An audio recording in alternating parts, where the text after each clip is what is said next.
आप भी हो हमारे इस तरफ आएंगे।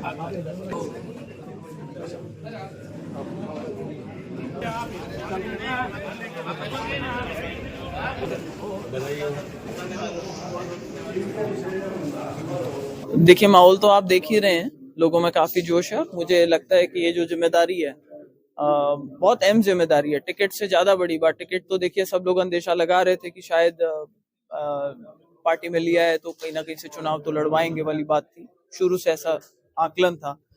लेकिन उपाध्यक्ष की जो जिम्मेदारी दी है वो बीजेपी में कोई संगठन के अंदर कोई बड़ा पद आदमी को नया आए और उसके बाद में मिल जाए, ऐसा होता नहीं। मैं बहुत बहुत आभार व्यक्त करना चाहूंगी हमारे जो शीर्ष नेतृत्व है, चाहे वो स्टेट का हो चाहे सेंटर का हो, उन्होंने जो जिम्मेदारी दी है उसको बहुत अच्छे से निभाने का प्रयास करेंगे हम। देखिए, समीकरण बहुत चेंज हो जाते हैं। विधानसभा के अंदर अलग लोकल मैटर होता है, जो बहुत इश्यूज होते हैं जो मैटर करते हैं, लेकिन जो लोकसभा का चुनाव होता है बड़ा चुनाव होता है। और हम सभी जानते हैं कि आज जो देश के अंदर माहौल है, चाहे वो राम मंदिर हो चाहे 370 की धारा हटी उसका हो, और मोदी जी का जो ये एक बहुत ही डिसाइसिव नेतृत्व रहा है वो देश के लिए काफी अच्छा रहा है। जिस तरीके की योजनाएं चल रही है वो अच्छी है, तो लोगों का एक जनमानस यही होता है कि हमेशा कि भाई सेंटर में तो मोदी जी की सरकार सबसे अच्छी है। तो मुझे लगता है कि कोई कंपटीशन ही नहीं है मोदी जी के उसको लेकर के। तो जनरली ये हवा के चुनाव होते हैं भारतीय जनता पार्टी के पक्ष में। मुझे पूरा विश्वास है कि बड़ा चुनाव अलग तरीके से लड़ा जाएगा, समीकरण अलग होंगे और हम जीतेंगे। देखिए, अपने क्षेत्र के लिए तो हर आदमी कोशिश करता है कि कुछ ना कुछ करे।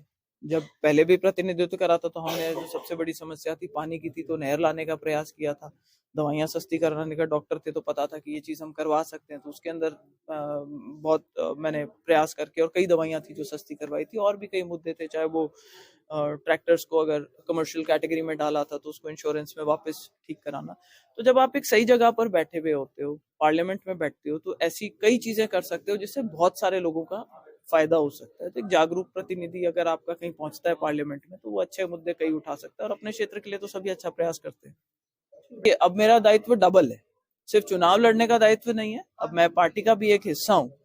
तो मुझे ये चीज हमेशा ध्यान में रखनी पड़ेगी कि जो लोग पहले चुनाव लड़ना चाहते थे उनके मन में एक उदासी होती है कि भाई हमने बहुत काम किया और अब कोई नया कैंडिडेट आ गया, हम साथ जुड़े नहीं जुड़े। तो ये मेरी तरफ से उनको एक खुला न्योता है कि आप आए, जुड़े, आपको प्राथमिकता दी जाएगी। आपके कभी कोई काम होंगे तो भारतीय जनता पार्टी में हर जो कार्यकर्ता है या नेता है जिस भी लेवल पर है, उसकी बात को प्राथमिकता देकर के पार्टी को मजबूत करेंगे। चाहे मैं सांसद बनूं तब भी मेरी प्राथमिकता ये रहेगी कि इन लोगों को आगे रख के चला जाए, इनकी अनदेखी ना हो। हर आदमी को यही समस्या होती है कि अगर कोई किसी पद पे आ जाता है तो उसके बाद में वो अपने जो खिलाफ के में, या जो सपोजिटली जो उनके खिलाफत करी है उन लोगों की किसी ना किसी तरीके से उनसे स्कोर सेटल करने में लग जाते हैं। तो ये मेरी तरफ से उनको, देखिए वो उनकी प्रॉब्लम है, वो क्या करते हैं।